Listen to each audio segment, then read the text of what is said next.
Hey everyone, welcome back to Corporate Decoder. Today we're diving into Equitable Holdings' latest 8K filing. Prepare for some financial maneuvering, because this report involves a tender offer that's been extended like a Black Friday sale. What does this all mean? Let's decode it together.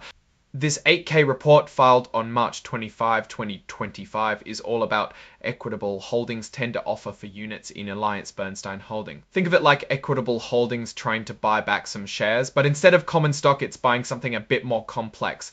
Limited partnership interests. The key date here is March 25, 2025, the date of the press release that triggered this report. This means something important happened that day that the company had to disclose. This section is about regulation fair disclosure. Basically, it means everyone gets the important information at the same time. It's about keeping things fair for all investors. Here's the core of the story. Equitable Holdings made a tender offer to buy back up to 46 million units representing ownership in AllianceBernstein Holding, but they didn't get enough takers by the original deadline, so they extended the offer. Think of it as a store extending a sale to get more customers. The original deadline was March 24, 2025, but they pushed it to April 1, 2025. Why extended? Probably because they didn't get as many unit holders willing to sell as they hoped. This could mean the price they offered wasn't attractive enough, or that unit holders believe the units are worth more than Equitable Holdings was offering. This is a standard disclaimer urging investors to read all the official documents related to the tender offer. It's like saying, don't just listen to us, read the fine print. It mentions where to find these documents. The Securities and Exchange Commission website. This is where companies file all their official reports, so it's a good place to do your own research. This paragraph is very important. It states that anything stated in this report is only relevant in the context of this report and nothing else. You can't sue them over forward-looking statements. This section is all about managing expectations. It's a heads up that the future is uncertain and anything they predict might not actually happen. It defines key words or phrases that indicate what they are about to say is a forward-looking statement. This is important because this shields the company from liability if the future doesn't go as planned. They're basically saying, we're making educated guesses here, not promises. This part lists a bunch of things that could mess up their plans.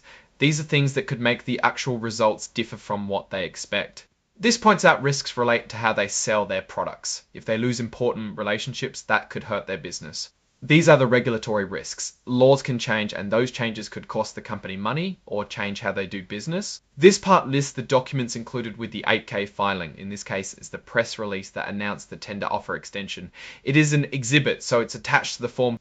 This points us to the actual press release, which contains more details about the tender offer and the reasons for extending it.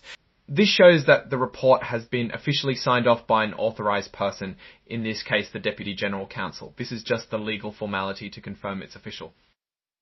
So what does all this mean for Equitable Holdings? Well, the fact that they had to extend the tender offer suggests that the initial offer wasn't as appealing as they hoped.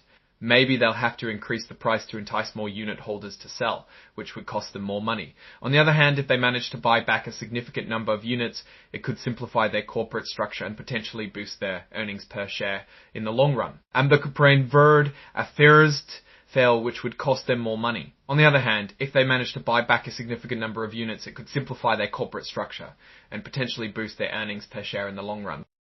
One of the notable risks is the dependency on external factors outside of the company's control. The health of the economy and financial markets are mentioned as factors that could affect their business. This is not unusual for a company in financial services, but it's something to keep an eye on.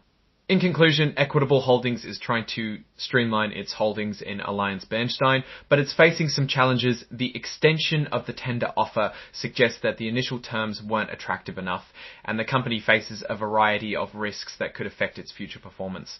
It's a situation worth watching closely to see how it unfolds.